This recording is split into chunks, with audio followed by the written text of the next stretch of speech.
Tout était parfait. Du moins, c'est ce que je pensais. Je m'appelle Carla, et comme toute femme, je rêvais de mon jour de mariage depuis mon enfance. Je m'imaginais entrer dans l'église, vêtue d'une robe blanche éblouissante, tandis que tous les regards se tournaient vers moi. Et après tant de relations ratées, j'ai finalement trouvé Lucas. Il était tout ce que j'ai toujours voulu.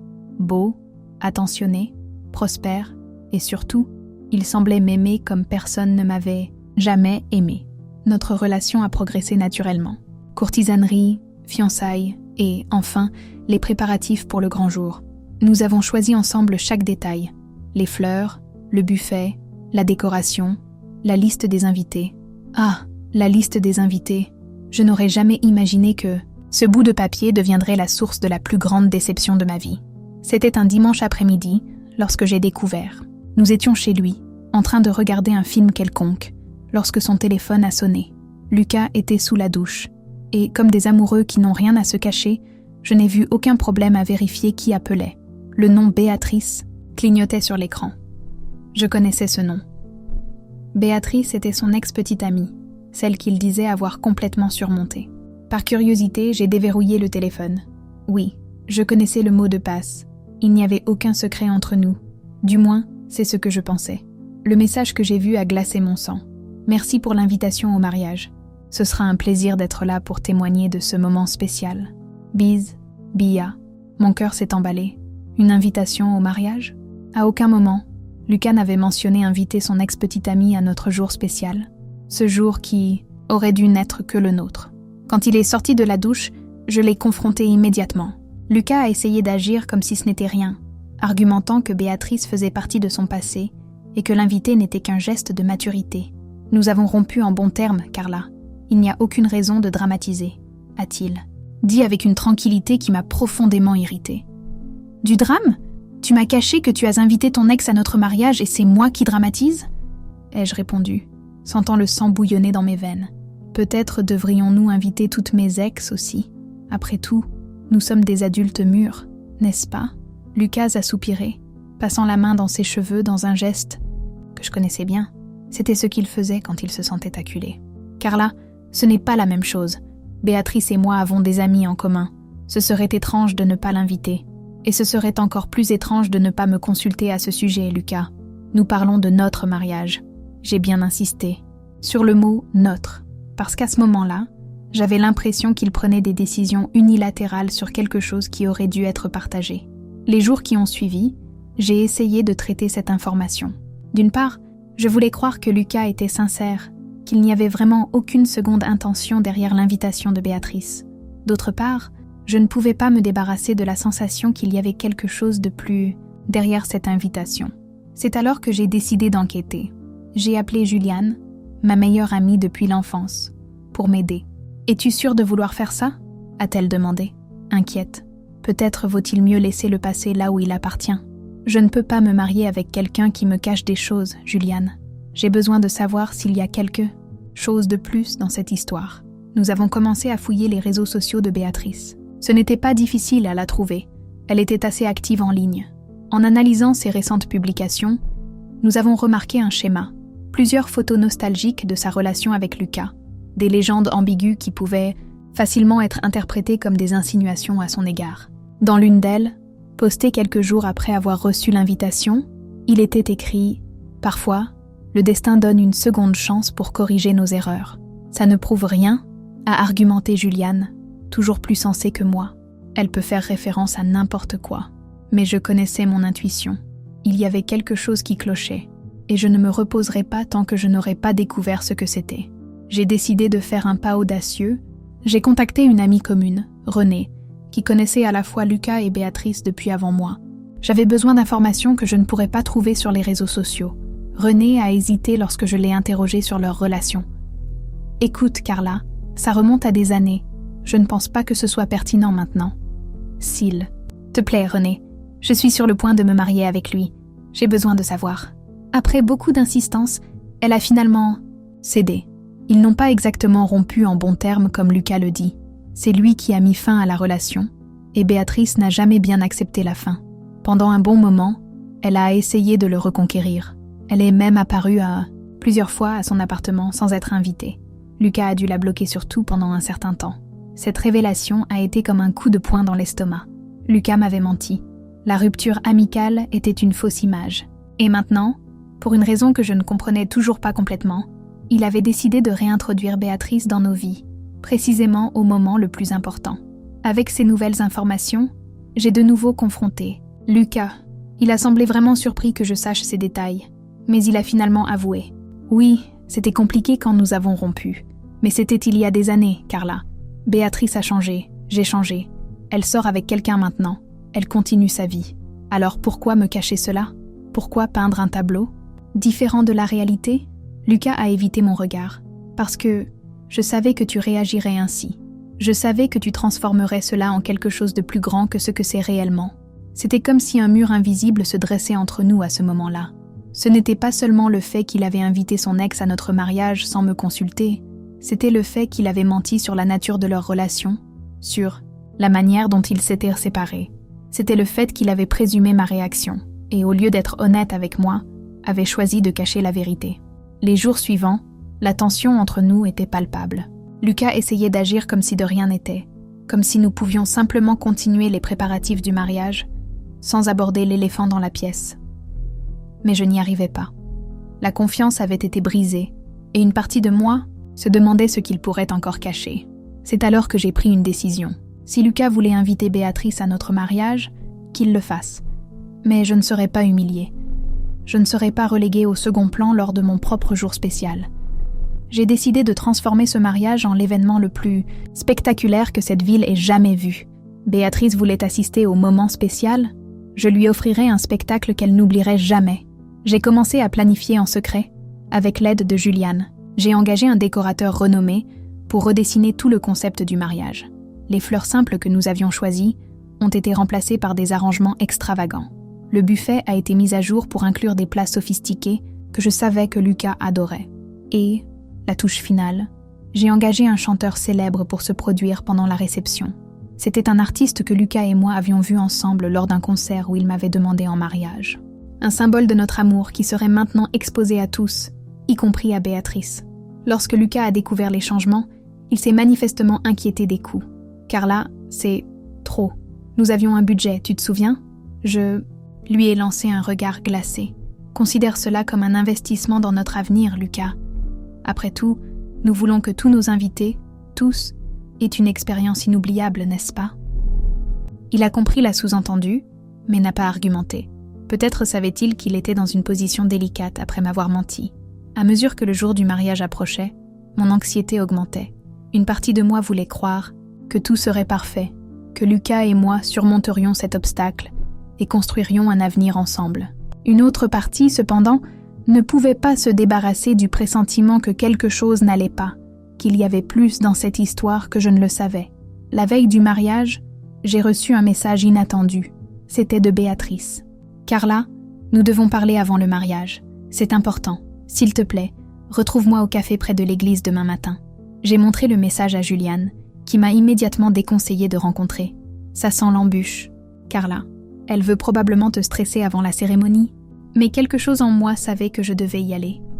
S'il y avait quelque chose que je devais savoir avant de dire oui à Lucas, je préférais le découvrir avant d'être légalement liée à lui. Le matin du mariage, alors que je devrais me préparer, je me suis rendue au café. Béatrice y était déjà, l'air nerveuse. Elle était belle, je dois l'admettre. Cheveux foncés, yeux expressifs, un sourire qui semblait sincère malgré la situation. « Merci d'être venue », a-t-elle dit quand je me suis assise en face d'elle. « Je sais que c'est un jour important pour toi. Que veux-tu, Béatrice? J'ai un mariage à préparer. » Elle a pris une profonde inspiration, comme pour rassembler son courage. « Lucas et moi ne nous sommes pas séparés seulement comme il te l'a probablement dit. Il y a eu des complications. Si tu fais référence au fait que c'est lui qui a rompu et que tu as eu du mal à accepter, je le sais déjà. » Béatrice a semblé surprise, mais a continué. « Ce n'est pas tout. Lucas et moi, nous nous sommes rencontrés quelques fois après que vous ayez commencé à sortir. Mon cœur s'est emballé. Quoi? Quand? Au début de votre relation. Il a dit qu'il était confus, qu'il n'était pas sûr d'être prêt pour quelque chose de sérieux à nouveau. Elle a évité mon regard. Nous avons arrêté de nous voir quand il a réalisé qu'il m'aimait vraiment. Je respecte cela. Je respecte ce que vous avez. C'est pourquoi je pensais que tu devrais savoir avant de te marier avec lui. Je suis restée silencieuse, traitant cette information. Lucas m'avait trompée au début de notre relation, avec Béatrice. Et maintenant, il l'avait invitée à notre mariage, sans me consulter, après m'avoir menti sur la manière dont leur relation s'était terminée. Pourquoi me le dis-tu maintenant? Pourquoi accepter l'invitation au mariage? Béatrice avait l'air véritablement désolée. Parce que tu mérites de connaître la vérité avant de franchir ce pas, et parce que... Elle a hésité. Il y a quelque chose de plus que tu dois savoir. Mon sang s'est glacé. Qu'est-ce qui pourrait être pire que de découvrir que mon fiancé m'a trompée avec son ex-petite amie qu'il a secrètement invitée à notre mariage? Je suis enceinte, Carla. Et le bébé est de Lucas. Le monde s'est arrêté à cet instant. C'était comme si le sol m'avait été arraché sous les pieds. C'est impossible. Tu viens de dire que vous avez arrêté de vous voir quand notre relation est devenue sérieuse. Nous avons arrêté. Mais nous nous sommes retrouvés il y a 3 mois, pendant son enterrement de vie de garçon. C'était une erreur, nous étions ivres. Il m'a cherché, a dit qu'il était nerveux pour le mariage, qu'il n'était pas sûr de faire la bonne chose. 3 mois. Lucas avait couché avec Béatrice il y a seulement 3 mois, alors que nous étions fiancés, en train de planifier notre mariage. Et maintenant, elle était enceinte. Je me suis levée brusquement, renversant la tasse de café que je n'avais même pas touchée. Tu mens. Tu essaies de ruiner mon mariage. Pourquoi mentirais-je sur quelque chose comme ça, Carla? Pourquoi? Risquerais-je la vie d'un enfant innocent? Je peux te montrer le test de grossesse, les examens. Lucas le sait.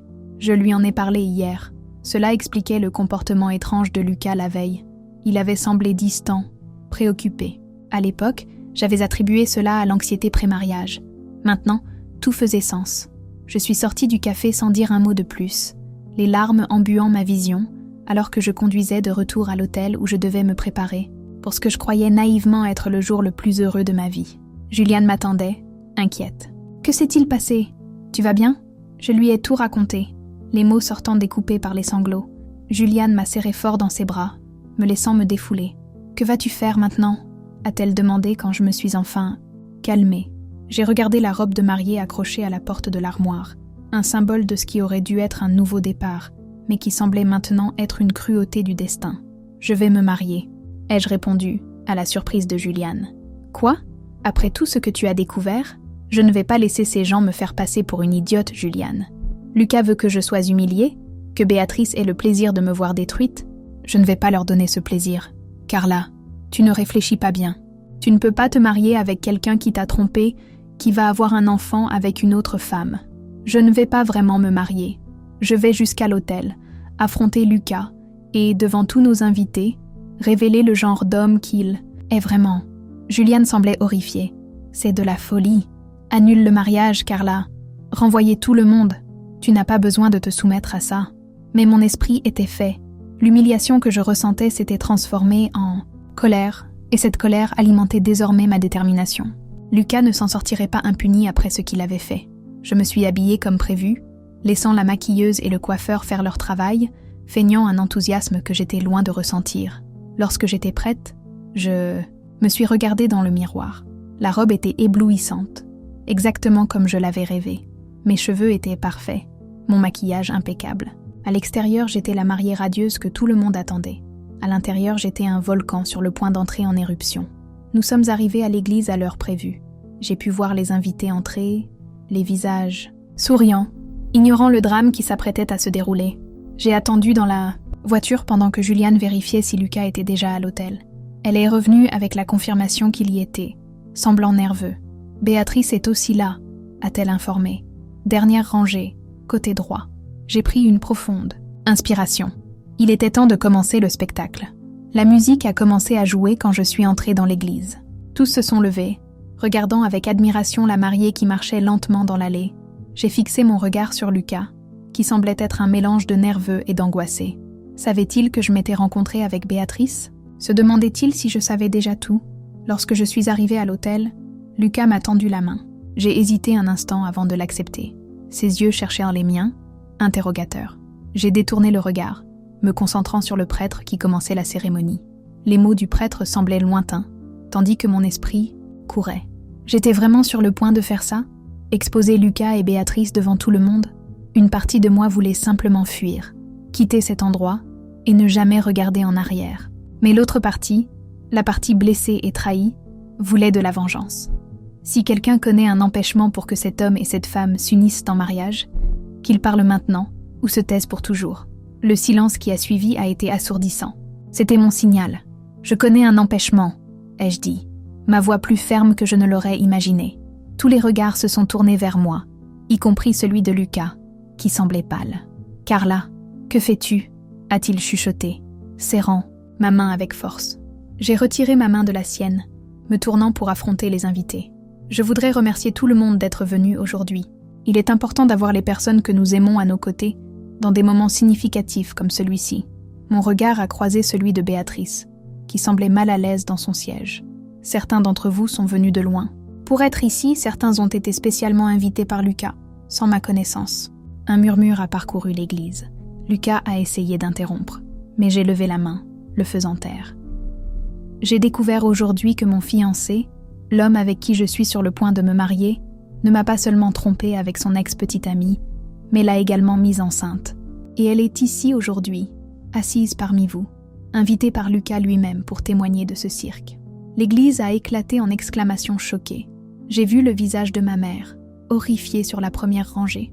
Le père de Lucas, qui a toujours été gentil avec moi, semblait ne pas savoir où se mettre. « Carla, ce n'est pas vrai. » Lucas a essayé de se défendre, mais sa voix a tremblé, trahissant son mensonge. « Ce n'est pas vrai ?» Je me suis tournée pour regarder directement Béatrice. « Veux-tu leur raconter ou dois-je continuer ?» Béatrice s'est levée, tous les regards se tournant maintenant vers elle. Elle n'a rien dit, mais son silence a été une confirmation suffisante. J'ai pensé à de nombreuses façons de gérer cela. Ai-je continué, ma voix maintenant plus calme. J'ai pensé simplement partir, annuler tout. Mais ensuite, j'ai réalisé que ce serait trop facile pour toi, Lucas. Tu continuerais ta vie, trouverais une autre femme à tromper, pendant que je devrais faire face seule à l'humiliation et à la douleur. Non, tu mérites que tout le monde sache quel genre d'homme tu es vraiment. J'ai lentement retiré l'alliance que Lucas avait placée à mon doigt quelques instants auparavant et l'ai placée sur l'autel. Il n'y aura pas de mariage aujourd'hui. Il n'y aura pas de pardon. Ce qui y aura, c'est une femme qui refuse d'être traitée comme une seconde option, qui refuse d'accepter des miettes de respect et d'honnêteté.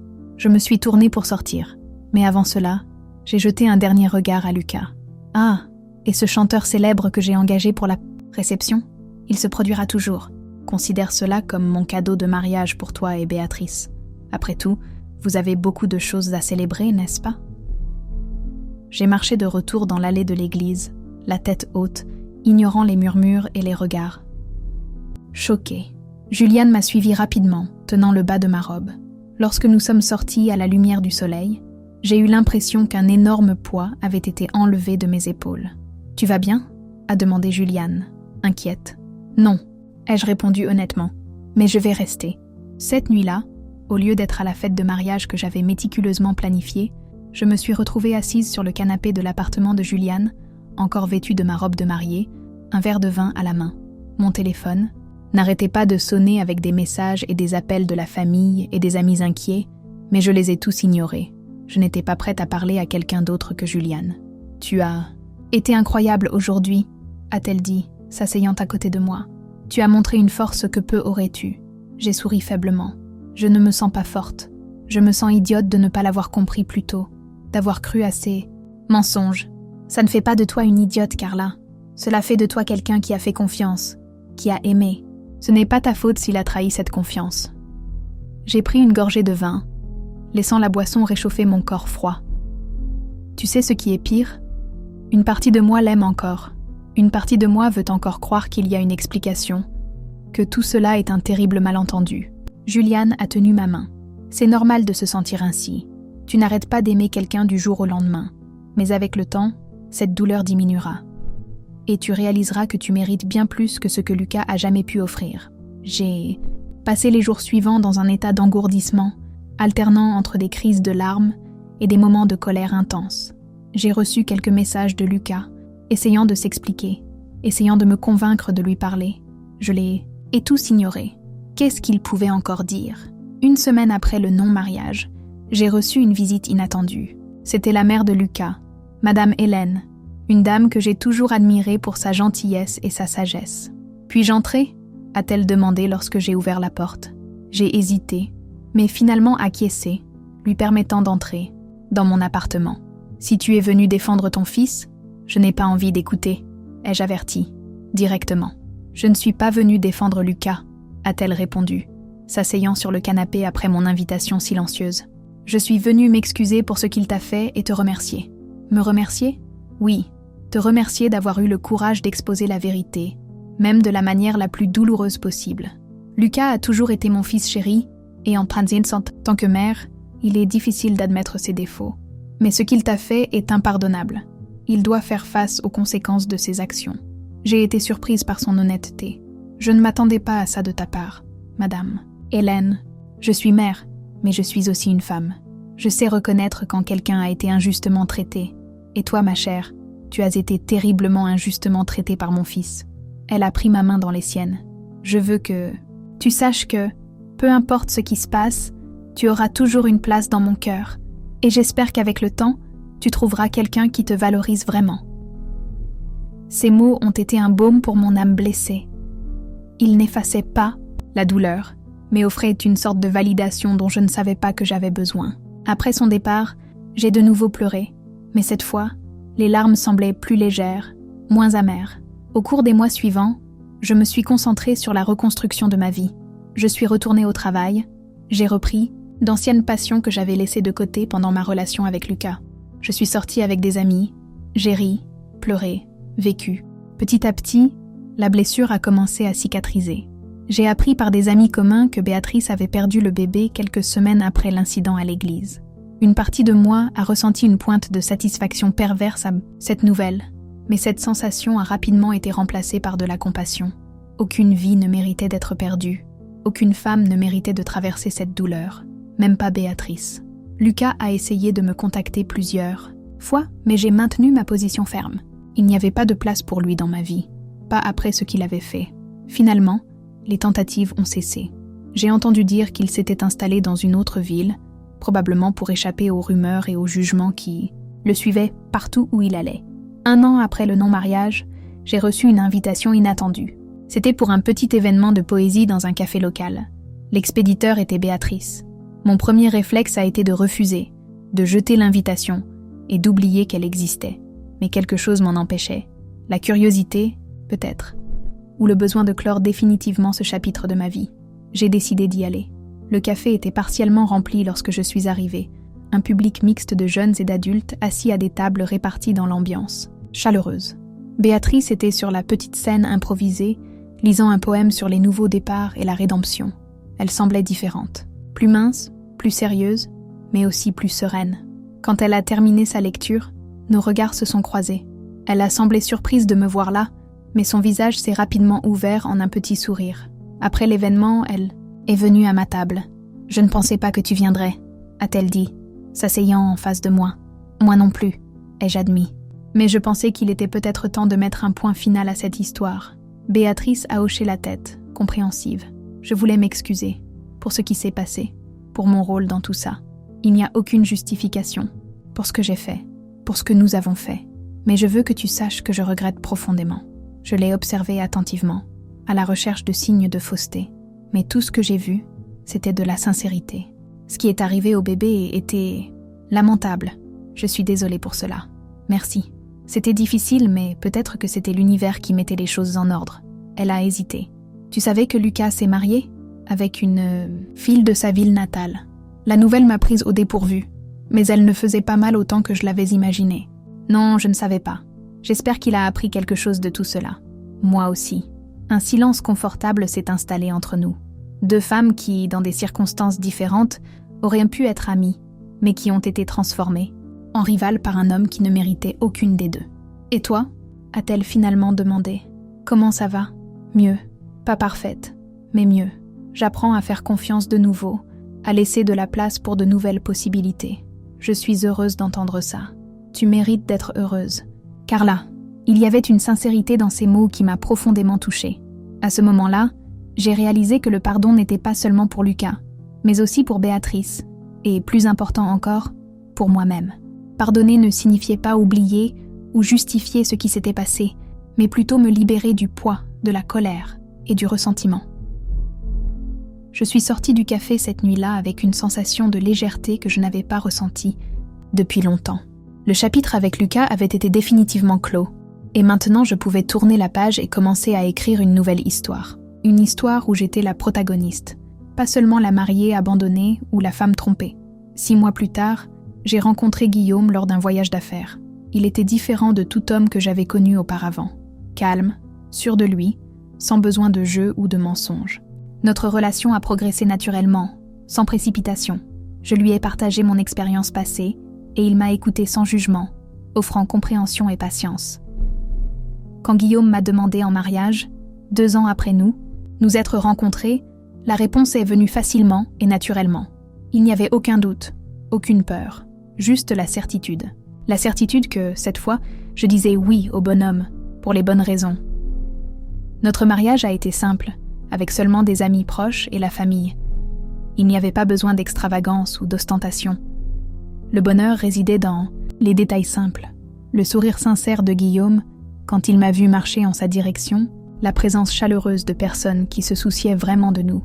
Et quand le prêtre a demandé si quelqu'un connaissait un empêchement à notre union, le silence qui a suivi a été le son le plus doux que j'ai jamais entendu. Nantena, silence qui signifiait la paix, l'acceptation, un nouveau départ. Parfois, je pense à ce que cela aurait pu être si Lucas ne m'avait pas trompée, si nous nous étions mariés comme prévu. Aurais-je été heureuse ou vivrais-je un mensonge, aux côtés d'un homme qui ne me respectait pas vraiment? C'est impossible à savoir. Ce que je sais, c'est que cette douleur, aussi intense qu'elle ait été, m'a transformée, m'a rendue plus forte, plus sage, plus capable de reconnaître l'amour véritable quand il est enfin apparu dans ma vie. Je n'ai plus jamais eu de nouvelles de Lucas après avoir appris son mariage. Béatrice, étonnamment, est devenue une connaissance, lointaine, quelqu'un avec qui j'échange occasionnellement des messages. Nous ne sommes pas amis, nous ne le serons probablement jamais, mais il y a un respect mutuel entre nous. 2 femmes qui ont survécu à la même tempête et trouvé leur propre chemin vers la côte. Juliane reste ma meilleure amie, mon pilier.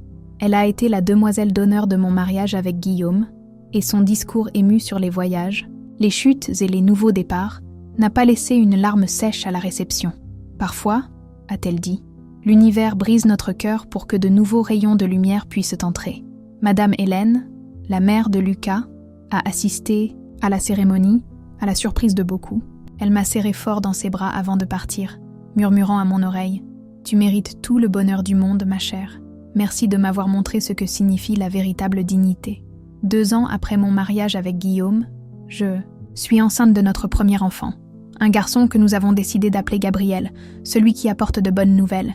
Et tandis que je sens ses mouvements dans mon ventre, je ne peux m'empêcher de réfléchir à la façon dont la vie est imprévisible. Comment les pires douleurs peuvent mener aux plus grandes joies. Comment les fins les plus abruptes peuvent aboutir au plus beau nouveau départ. Si je pouvais revenir dans le temps et parler à cette Carla dévastée dans l'église, avec une robe de mariée et un cœur brisé, je lui dirais d'avoir patience, de faire confiance au processus, de comprendre que la douleur, aussi insupportable qu'elle puisse paraître sur le moment, est temporaire, et qu'au-delà de cette douleur, il y a une vie qui attend d'être vécue, une vie qui dépasse tous les rêves qu'elle aurait pu imaginer. Parce que c'est ce que j'ai appris. Le véritable amour n'a pas besoin de secret. Il n'exige pas de sacrifice de votre dignité ou de votre paix. Le véritable amour est transparent, il est respectueux, il est libérateur. Et quand vous le trouvez, il n'y a aucun doute, aucune peur, seulement la certitude tranquille que vous êtes exactement où vous devriez être. Mon fiancé a invité son ex à notre mariage en secret, et ce qui s'est passé ensuite, il ne l'oubliera jamais. Pas parce que j'ai cherché la vengeance ou souhaité qu'il souffre comme j'ai souffert, mais parce que, à ce moment de vulnérabilité extrême et de douleur, j'ai choisi moi-même. J'ai choisi ma dignité, ma valeur, mon avenir, et ce choix, pour une femme qui a toujours mis les autres en premier, a été révolutionnaire. Aujourd'hui, quand je me regarde dans le miroir, je ne vois plus la mariée abandonnée, la femme trompée ou la victime d'une histoire triste. Je vois une survivante, une femme qui est tombée, mais qui s'est relevée, qui a été brisée, mais s'est reconstruite, qui a perdu, mais a trouvé quelque chose d'infiniment plus précieux dans le processus. Elle s'est trouvée elle-même, et cela, plus que n'importe quel mariage, plus que n'importe quelle relation, est le véritable final heureux, la compréhension que vous êtes suffisante, que votre bonheur ne dépend pas d'une autre personne, que vous avez en vous tout ce dont vous avez besoin pour construire la vie que vous méritez. Lucas a invité Béatrice à notre mariage en pensant que ce serait juste un détail, un petit secret parmi tant d'autres. Il n'imaginait pas que cet acte apparemment insignifiant serait le catalyseur d'une transformation complète dans ma vie, que cette invitation secrète serait, ironiquement, l'invitation à me redécouvrir. Si je pouvais le remercier aujourd'hui, peut-être que je le ferais, pas pour ce qu'il a essayé de faire, la trahison, les mensonges, la manipulation, mais pour ce qu'il m'a involontairement offert, l'opportunité de me libérer d'une relation qui me diminuait, la chance de trouver un amour qui me fait grandir. Parfois, les pires moments de notre vie sont, en réalité, les meilleurs cadeaux déguisés. Il est difficile de le voir quand nous sommes au milieu de la tempête, mais quand la pluie s'arrête et que le soleil réapparaît, tout devient clair, cristallin. Aujourd'hui, quand Guillaume m'embrasse le soir, quand je sens la sécurité de son amour sincère, quand j'imagine l'avenir que nous construisons ensemble, je sais que je suis exactement où je devrais être. Pas malgré mon passé, mais à cause de lui.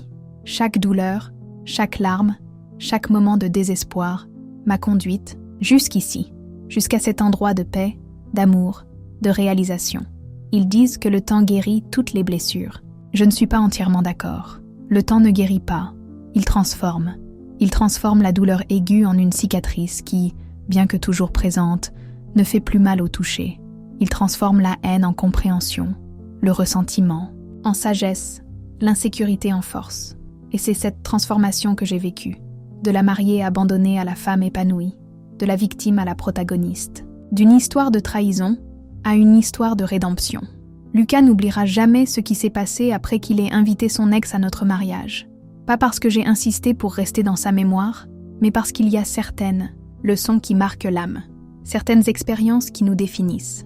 Et ce jour à l'église, quand j'ai choisi la vérité plutôt que la convenance, quand j'ai choisi la dignité plutôt que l'apparence, a été l'une de ces expériences déterminantes, pour moi, pour lui, pour tous ceux qui étaient présents.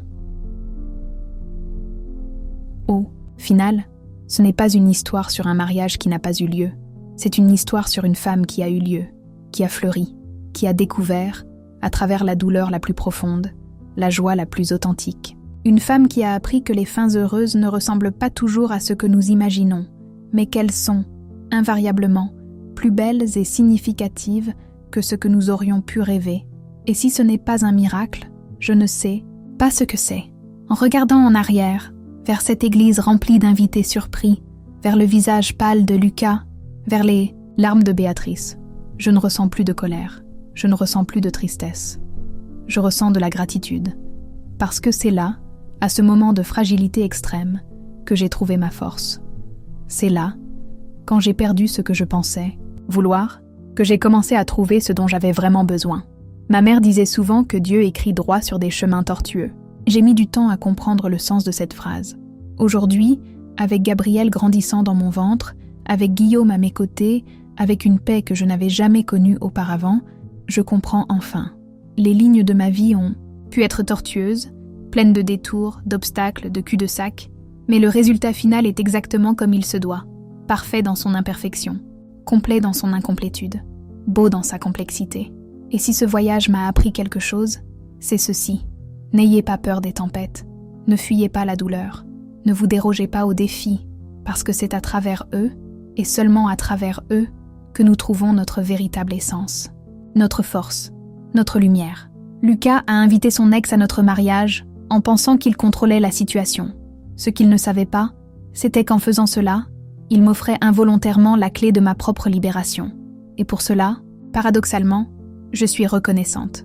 Aujourd'hui, quand je regarde dans les yeux de Guillaume, quand je sens son toucher doux sur mon ventre, quand j'imagine notre famille grandir, je sais que je suis exactement où je devrais être. Et cette certitude, cette paix profonde que je ressens, vaut chaque larme que j'ai versée, chaque nuit que j'ai passée éveillée, chaque moment de désespoir que j'ai affronté. Parce qu'au final, ce ne sont pas nos chutes qui nous définissent, mais la façon dont nous nous relevons. Ce ne sont pas nos pertes qui nous façonnent, mais ce que nous choisissons de faire de l'espace qu'elles laissent. Ce ne sont pas nos douleurs qui déterminent notre destin, mais notre capacité à les transformer en force, en sagesse, en amour. Et cela, peut-être, est la plus grande leçon de toutes. La compréhension que nous sommes les auteurs de notre propre histoire. Que peu importe à quel point le chapitre actuel peut sembler sombre, nous avons toujours le pouvoir de tourner la page et de commencer à écrire quelque chose de nouveau, quelque chose de mieux, quelque chose de véritablement nôtre. Lucas a invité Béatrice à notre mariage sans que je le sache, pensant que ce serait juste un détail lors de notre grand jour. Il n'imaginait pas que cet acte apparemment petit serait le catalyseur d'une révolution complète dans ma vie. Que cette décision égoïste serait, ironiquement, le plus beau cadeau qu'il aurait pu me faire. L'opportunité de me redécouvrir, de me valoriser, de trouver un amour qui me mérite. Vraiment. Et pour cela, dans un étrange paradoxe que seule la vie peut créer, je suis éternellement reconnaissante.